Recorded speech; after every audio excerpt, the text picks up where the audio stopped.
Buenos días, yo soy la doctora Nora Volkov y me gustaría estar en presencia física con ustedes en este congreso, pero desgraciadamente mi agenda no me lo permitió, pero al menos agradezco la oportunidad de poder introducirles al concepto de las adicciones como una enfermedad del cerebro a través de esta videoconferencia. Ha habido muchos avances en lo que es la ciencia sobre los efectos de las drogas en el cerebro humano, lo cual nos ha dado una comprensión mucho mejor de cuáles son los cambios que ocurren por las drogas y cómo esto afecta la conducta de los individuos de manera que resulta en básicamente la pérdida del control sobre el uso de las drogas. Sabemos actualmente que todas las drogas de abuso que producen adicción, sean legales como el alcohol o la nicotina, o ilegales como la cocaína, la heroína, la metanfetamina, todas ellas tienen un efecto común, que es que pueden aumentar la concentración del compuesto químico dopamina en áreas del cerebro que regulan la motivación y la percepción del placer. Y la naturaleza, a través de estos efectos, a través de la creación de un sistema de placer, motiva las acciones que son indispensables para la supervivencia del individuo, así como la supervivencia de la especie. De tal manera que conductas, por ejemplo, que son necesarias como el comer o la procreación, están asociadas con la activación de estos centros placenteros a través de la dopamina.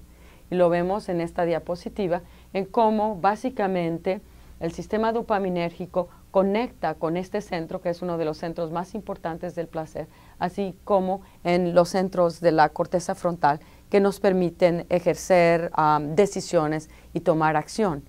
Bueno, las drogas de abuso aumentan la dopamina en esta área del placer y básicamente generan una motivación para tratar de tomar las drogas en subsecuentes ocasiones.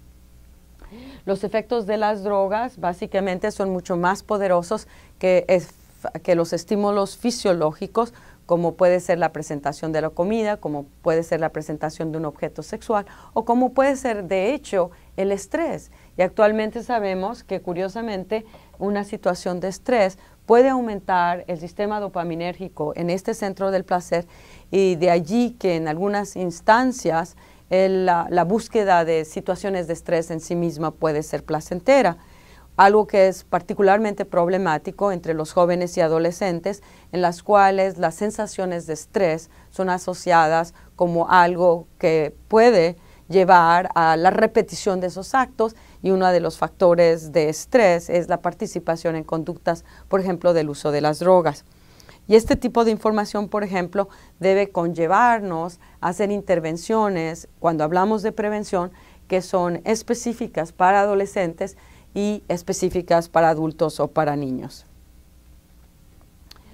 También los estudios usando imagenología nos han mostrado con evidencia que las adicciones son enfermedades del cerebro humano.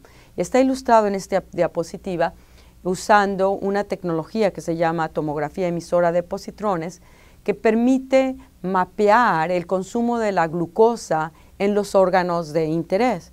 Esta tecnología, por ejemplo, se ha usado extensivamente en el mundo clínico para determinar qué áreas del corazón son dañadas, por ejemplo, en alguien que sufre un infarto del miocardio.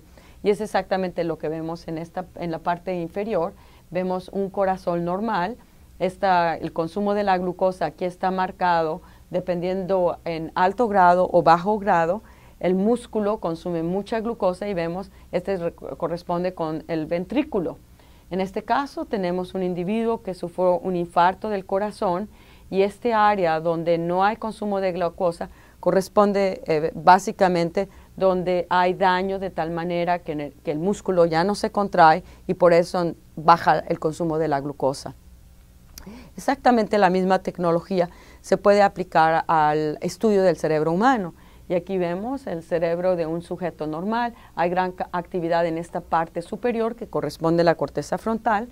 Y cuando lo comparamos exactamente en el mismo nivel con un cerebro de una persona adicta, podemos ver también una disminución significativa del consumo de la glucosa en esta parte de la corteza frontal, que es indispensable para permitirnos ejercer juicios, tomar decisiones y poder básicamente controlar deseos o emociones. Es decir, la corteza frontal es la manera como cognitivamente podemos controlar nuestros deseos de hacer algo que puede tener, que aunque lo deseamos, puede tener un efecto negativo. Otro de los aspectos que los estudios en epidemiología han mostrado es que los riesgos para el uso de las drogas no son homogéneos a través de la vida de un individuo, sino que hay ciertas partes, etapas de la vida donde los individuos son mucho más vulnerables. En particular, durante la adolescencia o la juventud temprana es cuando existe la mayor experimentación con drogas, pero también es en la etapa en la cual, cuando los individuos experimentan con drogas, son mucho más vulnerables a volverse adictos a ellas. Y de hecho, en este diagrama, por ejemplo, tenemos la edad a la cual ocurre la mayor parte de los diagnósticos para la dependencia a la marihuana. Y vemos que la mayor parte de ellos ocurren entre los 18 y los 20 años. Y lo que es muy interesante es que después de los 30 años, la probabilidad de que alguien tenga un diagnóstico de dependencia a la marihuana es mucho menor. La distribución para otro tipo de drogas es muy similar, sea nicotina, alcohol, heroína. Todas ellas documentan que la área de mayor riesgo para la dependencia a las drogas existe entre los 18 y los 22 años de edad. De tal manera que las intervenciones de prevención desde el punto de vista de la población son mucho más efectivas cuando se hacen durante la niñez o la adolescencia, que es exactamente sea el periodo antes de mayor riesgo o durante el periodo de alto riesgo. Una de las preguntas que ha interesado muchísimo a los investigadores es ¿por qué? ¿Por qué es que el cerebro del joven, adolescente, es mucho más vulnerable al proceso de las adicciones? Y ha habido muchos estudios que han clarificado esta situación y hay varios factores que lo determinan. Una de ellas es que el cerebro del adolescente está mucho menos conectado que el cerebro del adulto. Es decir, que la formación total de lo que va a ser un cerebro adulto no va a ocurrir hasta que el individuo cumpla 25 o 26 años. Y en este caso ilustramos uno de los primeros estudios que se hizo tratando de ver las diferencias entre un cerebro de adolescentes y cerebros de adultos, y muestra las áreas donde básicamente hay diferencias entre el cerebro adulto y el cerebro joven, adolescente, y estas áreas son aquí en morado, es el área exactamente debajo que forma las conexiones de la corteza frontal con el sistema límbico. Y de hecho esta conexión de la corteza frontal con el sistema límbico que vemos aquí como la amígdala o el núcleus accumbens, que es un centro muy importante del placer, no se forma es básicamente una de las últimas conexiones en formarse. ¿Cuál es la consecuencia de esto? Básicamente porque esta conexión es bilateral, tiene dos funciones. Una de ellas es esta conexión permite dar en esta dirección, que es la primera que se forma, esta conexión del sistema límbico a la corteza, le da emoción a nuestras actividades cognitivas. Y la otra conexión que va de la corteza al sistema límbico, que es la última en formarse, permite controlar a través de procesos cognitivos las emociones. Al no tener esta conexión, particularmente la que va de la corteza al sistema límbico no formada, el adolescente tiene reacciones emocionales mucho más intensas, pero también tiene la dificultad de controlar esas emociones en una situación en donde se encuentra, por ejemplo, rodeado de otros jóvenes, o en donde se quiere participar en actividades como puede ser el tomar drogas. Y de allí que el adolescente está en mucho mayor vulnerabilidad de entrar en conductas peligrosas, como es el uso de las drogas, durante esta etapa de su vida. Al mismo tiempo sabemos que el cerebro del niño, el cerebro del adolescente, es mucho más plástico. ¿Qué quiere decir plasticidad? Plasticidad quiere decir la capacidad del cerebro a cambiar físicamente en reacción a estímulos ambientales. Esto es muy importante porque es el mecanismo a través del cual podemos memorizar y recordar algo a través de todas nuestras vidas, porque esa memoria produce cambios físicos en ciertas áreas del cerebro donde permanece la memoria permanentemente. Evidentemente hay memorias que permanecen permanentemente, hay otras que permanecen por menos tiempo. El cerebro del niño y el adolescente puede aprender mucho más rápido porque esos mecanismos moleculares que hacen la permanencia de la memoria son mucho más efectivos. Muy importante porque le permite al joven aprender muy rápidamente. Desgraciadamente, el lado negativo de esto es que al administrar una droga, la droga básicamente, usando los mismos mecanismos moleculares que la memoria y el aprendizaje, produce estos cambios en el cerebro, cambios físicos que ocurren mucho más rápido en el cerebro del adolescente y permanecen por mucho más tiempo. De allí que los adolescentes, al consumir drogas, pueden volverse adictos con mucho más rapidez que un adulto. Y también el otro lado es que al volverse adictos, esos cambios son mucho más duraderos que si los cambios han ocurrido en la vida adulta. Y actualmente se reconocen que estos dos factores, uno, la falta de conexión entre la corteza frontal y el sistema límbico y la alta neuroplasticidad del cerebro del adolescente, son los factores por los cuales el uso de las drogas es mucho más frecuente en adolescentes y también porque el riesgo a la transición del proceso de la adicción es también mucho más alto en adolescentes. Sabemos, como me había dicho antes, que el cerebro humano cambia físicamente con la exposición a las drogas. Hay cambios inmediatos que tienen que ver con el estado de la intoxicación y que desaparecen cuando la droga deja el sistema. Fisiológicamente se va de nuestro cuerpo, todas las drogas tienen una vida limitada, unas más largas que otras. Pero también lo que sucede es que con el uso repetido de las drogas, hay cambios que van a permanecer aun cuando la persona deja de tomar las drogas. Y aquí vemos uno de esos cambios. Por ejemplo, aquí tenemos una de las proteínas que son afectadas por el uso de las drogas. Como habíamos dicho antes, todas las drogas aumentan la estimulación dopaminérgica, aumentan la concentración de dopamina. Dopamina activa el sistema de placer. Las drogas lo hacen de diferentes maneras. La cocaína, por ejemplo, lo hace al bloquear el mecanismo que recicla. Una vez que la dopamina está liberada, la dopamina es reciclada de nuevo a la célula y eso termina la acción de la dopamina. La cocaína interfiere con ese reciclaje, la dopamina aumenta y esto amplifica la sensación de placer. Ahora, cuando alguien, y esto lo hace a través de la estimulación de estas proteínas que llamamos receptores dopaminérgicos, que aquí los vemos marcados en azul. Los números de los receptores pueden ser afectados, varían de persona a persona. Y lo que sabemos, por ejemplo, que en situaciones normales los receptores, aun cuando varían, tienen niveles bastante altos. Son receptores que llamamos dopaminérgicos de tipo 2.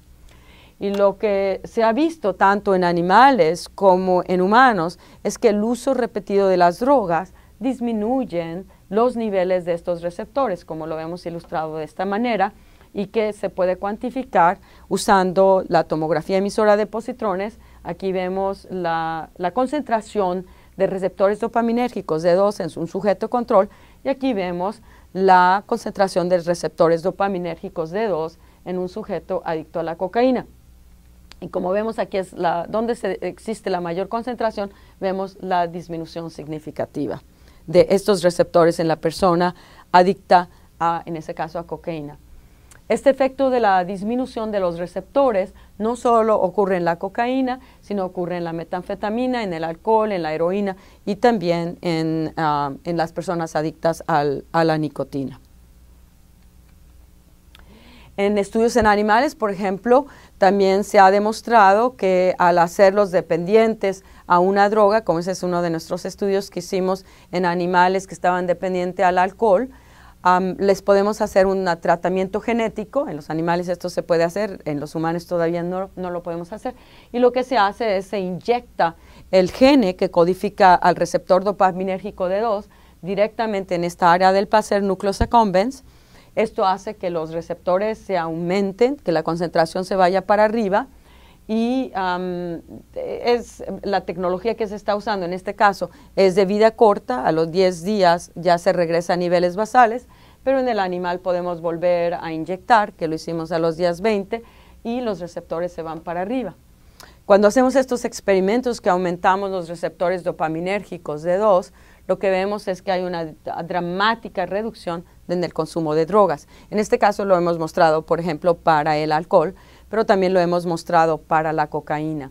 Entonces, en un modelo de animales donde los animales están administrando las drogas a concentraciones altas, el aumentar los receptores dopaminérgicos D2 en el cerebro resulta en una disminución dramática del consumo de drogas. Particularmente lo que sucede es que disminuye la concentración de altas dosis de drogas, que básicamente es lo que es la adicción. Y lo que es muy interesante, porque significa que una sola proteína puede tener un factor tan importante en la modulación de la proclividad a tomar grandes dosis de drogas, que finalmente es uno de los factores característicos del proceso de la adicción. Una de las preguntas y estos son estudios que nosotros hemos hecho a través de los últimos 20, 25 años, y una de las preguntas que hemos tratado de resolver es ¿por qué? ¿Por qué? ¿Cómo es posible que una sola proteína, los receptores dopaminérgicos D2, tenga una influencia tan categórica en el consumo de drogas? Y hemos tratado de entender cómo la diferencia en la concentración de estos receptores últimamente afecta el funcionamiento del cerebro humano. Y es lo que vemos en esta diapositiva, donde estamos identificando dónde hay una asociación, donde en el cerebro, cuando reduces los receptores dopaminérgicos, como ocurre en la adicción, ocurre una reducción del funcionamiento de esa área. Y aquí vemos diferentes planos del cerebro, desde la parte alta hasta la baja, y en colores amarillos es donde existe una correlación. Es decir, cuando los receptores dopaminérgicos D2 son altos, aumenta la actividad en ese área, y cuando son bajos, la actividad es muy baja. Y lo que es fascinante es que la correlación ocurre en las áreas de la corteza frontal, particularmente en áreas de la corteza frontal, de la parte más ventral, en la parte inferior, que son las que tienen la mayor conexión con el sistema límbico. Pero también ocurre en las áreas de la corteza frontal, por ejemplo aquí de la corteza dorsolateral, que tienen importancia crucial en decisión y juicio. Entonces, exactamente este estudio, y lo hemos replicado varias veces, nos da un entender por qué una sola proteína puede tener un efecto tan importante en regular la motivación del consumo de altas drogas. Este área, por ejemplo, particularmente, y la área de la corteza inferior de la frontal, es crucial en la capacidad de inhibir procesos. O sea, si yo digo, quiero inhibir, sé que eso está caliente y voy a tocarlo, pero quiero inhibir mi reacción de inmediatamente quitar la mano. Eso conlleva la corteza frontal inferior, esa capacidad de inhibir una respuesta prepotente. Lo mismo si, por ejemplo, alguien me va a traer un chocolate que me gusta mucho y yo digo, no lo voy a comer porque acabo de comer y no quiero engordar, por ejemplo.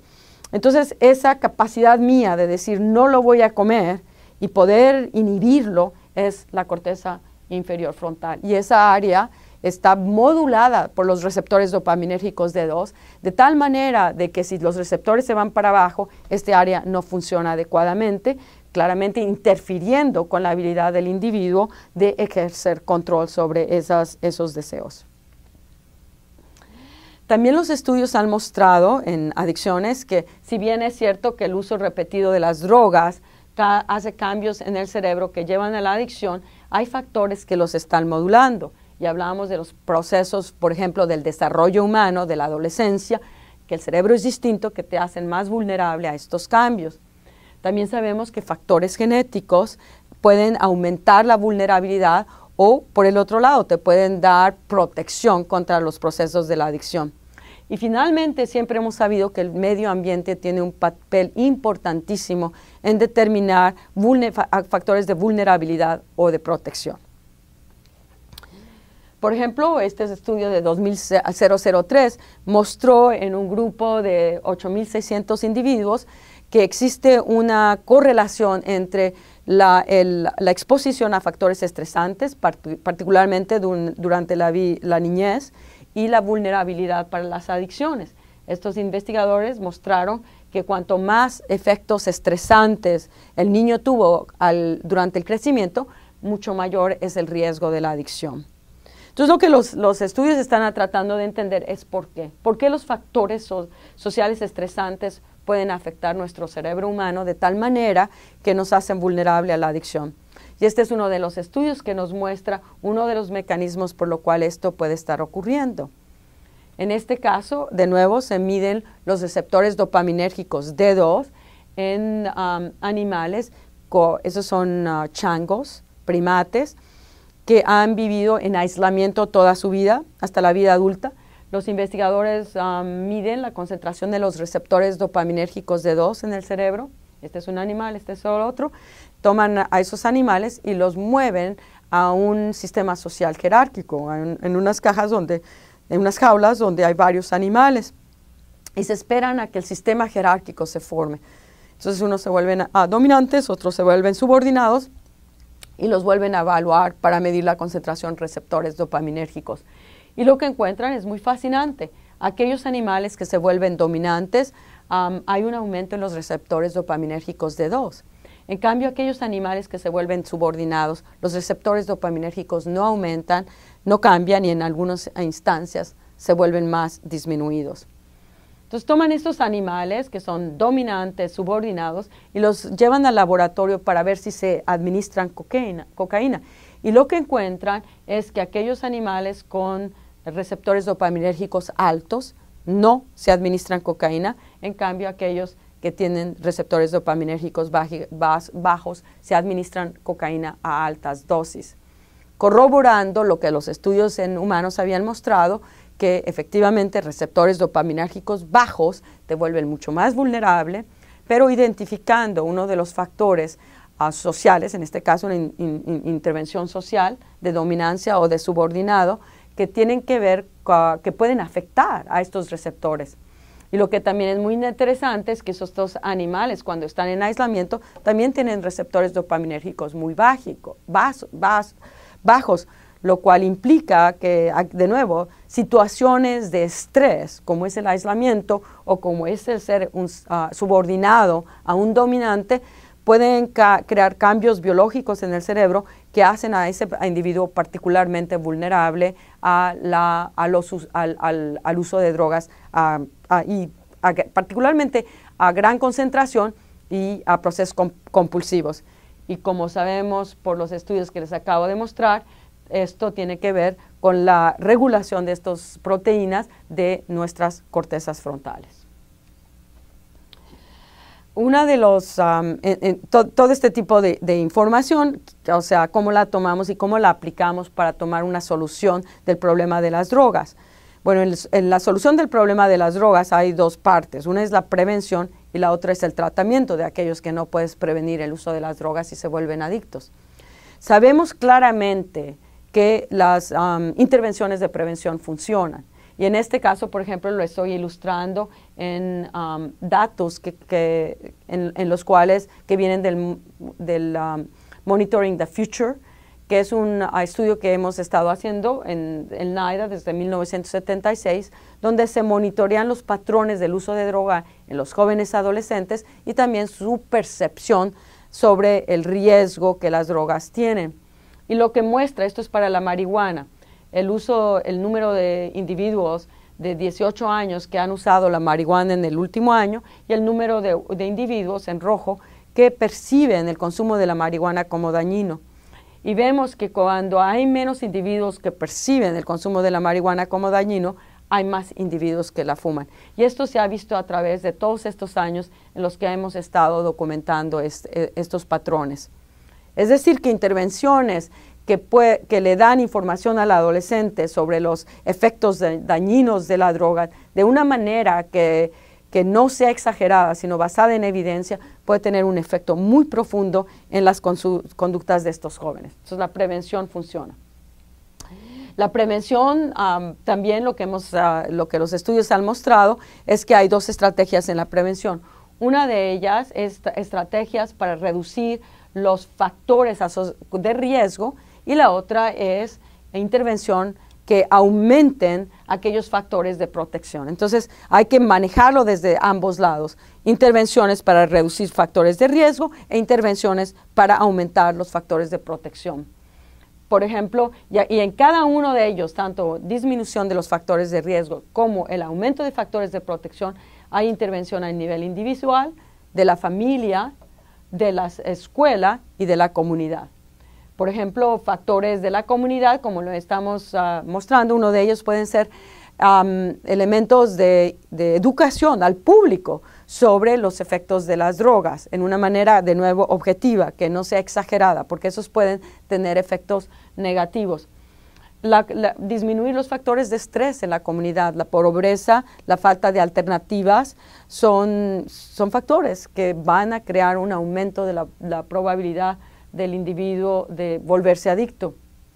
El acceso a las drogas es otro factor que sabemos que aumenta la vulnerabilidad, la probabilidad de que alguien las tome. A factores individuales, por ejemplo, sabemos que hay intervenciones que pueden aumentar el control de los individuos, los cuales aumenta la probabilidad de que tengan mucho mejor capacidad de decir que no en situaciones de alto riesgo, como es cuando un adolescente está rodeado de otros adolescentes. También sabemos que la adicción se puede tratar, pero tenemos que considerar el concepto de la adicción como una enfermedad crónica, es decir, que requiere tratamiento crónico, a diferencia de una intervención donde curamos, como es el uso de un antibiótico en una infección. Esto quiere decir que una intervención en el tratamiento de la adicción no va a ser simplemente un proceso de rehabilitación por 3 meses y el individuo está curado. No, el individuo va a requerir que ese tratamiento se prolongue. Y esto está ilustrado básicamente, claramente, en todos los estudios que muestran que aquellas intervenciones que simplemente dan una intervención corta, sin seguimiento, básicamente no tienen ningún beneficio a largo plazo.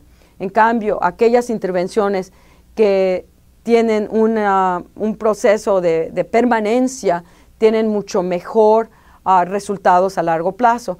Y los estudios han mostrado, los mejores resultados se han mostrado en intervenciones que tienen un seguimiento de 5 años, pero también se ha mostrado que seguimientos de 1 año, donde el individuo se mantiene en contacto con la intervención terapéutica, o sea, más agudamente en los primeros meses, pero después, aunque es más aislada la intervención, se mantiene durante esos 2 meses, tienen mucho mejores outcomes que aquellos que tienen intervenciones de muy poca duración. La otra instancia es que tenemos que reconocer que la enfermedad de la adicción es una enfermedad como otras y por ende el sistema médico tiene un papel muy importante que jugar tanto en la evaluación del uso de sustancias como intervenciones que puedan prevenir el escalamiento a la adicción. También tiene un papel muy importante que jugar en el tratamiento de aquellos individuos que ya se encuentran adictos. Uno de los factores que hemos tratado de promover mucho es el desarrollo de medicamentos que puedan ayudar al proceso de la adicción. Desgraciadamente solo tenemos medicamentos para el tratamiento de la nicotina, del alcohol y de la heroína. Y todos estos medicamentos, aunque existen y son benéficos, tienen una utilidad limitada. No es como un antibiótico que tiene un efecto muy profundo, o de hecho un antihipertensivo que tiene un medicamento que en una enfermedad médica crónica que son muy efectivos. En el caso de las adicciones, desgraciadamente, aún con medicamentos que ayudan, aumentan, más que doblan, en muchas instancias triplican la probabilidad de que el individuo se mantenga sin uso de drogas. De todas maneras tienen un alto riesgo de relapso a los 6 meses. Muchas estrategias se están desarrollando por la investigación. Una de ellas es, en vez de utilizar los medicamentos contra la nicotina, como es la vareniclina o la bupropiona, por sí mismos, combinarlos, y esto dobla el éxito terapéutico. También estamos desarrollando y promoviendo la investigación en el desarrollo de vacunas contra las drogas, nicotina, heroína, cocaína, que interfieran con la entrada de la droga al cerebro y de tal manera prevengan el uso de estas drogas y su tratamiento. Y finalmente, el reconocimiento de que a través del conocimiento de las drogas, hemos entendido que las drogas desgraciadamente afectan muchos procesos en el cerebro humano, y que el tratamiento del individuo adicto a las drogas va a requerir no solo un medicamento o una intervención, sino un soporte que le permite finalmente poder, en una situación en la cual se encuentra expuesto a las drogas, poder parar, decir que no, que sin estas intervenciones es muy difícil, dado que, por un lado, la corteza frontal, que permite el control, no está funcionando. Los procesos de memoria que asocian a la droga con una experiencia muy placentera están acentuados, y por estos cambios la habilidad de control, los deseos, básicamente está destruida, y el individuo, en una situación donde se le expone la droga, básicamente anda, como decimos, sin frenos, no puede parar, aunque quiera parar cognitivamente, no puede parar, porque esta función de la corteza frontal ha sido dañada por el uso de las drogas. Entonces, esa es la estrategia. ¿Qué podemos hacer para poder buferear, para poder ayudar al individuo a tener mucho mejor control? Y con esto quiero agradecerles muchísimo la atención y les deseo un congreso muy productivo.